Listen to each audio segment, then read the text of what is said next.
Hi everybody. We know these are really uncertain times right now, and so one of the best things that we can do is really to ease fears is really educate ourselves. And that's what I'm really trying to do so I can give you guys some great information. So I'm doing my research, I'm fact checking, and I'm getting good data. So one of the things I want to be able to share with you is that really the past is a great indicator of what's ahead. So I want to help you guys understand some of the peaks and valleys that we've gone through as it relates to the housing market and kind of tell you where we're at right now, where I think we're going to go. So there's a lot of concerns out there about there being a recession right now. It's on everybody's mind. It's definitely important though for us to take an objective look at what has really transpired over the years and then how I think the housing market is going to successfully weather some of these storms. So today's market, keep in mind, it's vastly different than what we experienced in 2008. In 2008, I mean, it was really easy to get mortgage, or just leading into 2008, it was very easy to get mortgages. Home appreciation was skyrocketing. There was a surplus of inventory, excessive equity was being tapped into, and we're just not simply there 12 years later. It's a much different housing market. There's much greater restrictions on how you can get loans. Equity's not being tapped like it was. We're in a much stronger real estate market than we were 12 years ago.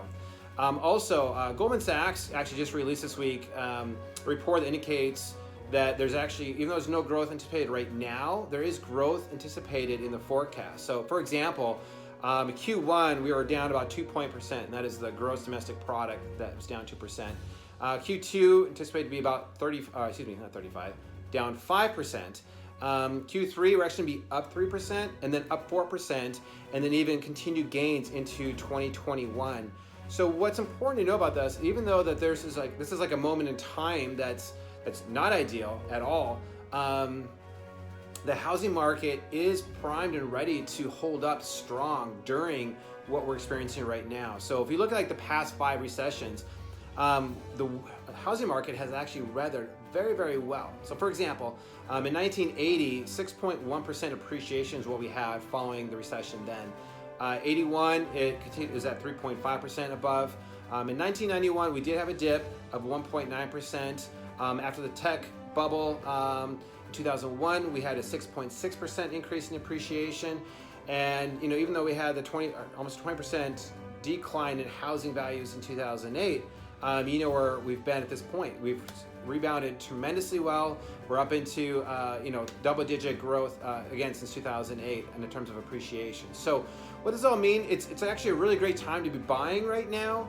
If you're selling, there's a couple of different benefits for you as well. I mean, you have less competition, and there's still buyers out there. That interest rates are historic lows. Interest rates, they went up a little bit. That's just kind of getting control of what's been happening with all of the refinances that everybody's been doing. The banks are kind of getting stabilized from that. But there's going to be at least 1 or 2 more drops in interest rates going forward. So the buying power for that is huge.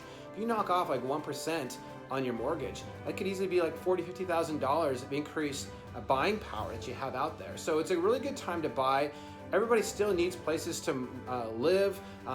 People are moving with transition with work or retirement or moving up or kids graduate, they're moving, they're downsizing. There's all these different reasons that people have to move. So whether you're buying or selling, it actually is still a really good time. You can be very confident in the housing market. You're going to maintain good appreciation through all of this. Short term, this is a bump in the road, but it's going to get better. So if you have any questions, feel free to reach out to me. I'm here for you. I'll keep doing my research. I'll keep putting some videos out here to help give you more great content. And anything I can do, I'm here for you. Thanks, and take care, everybody.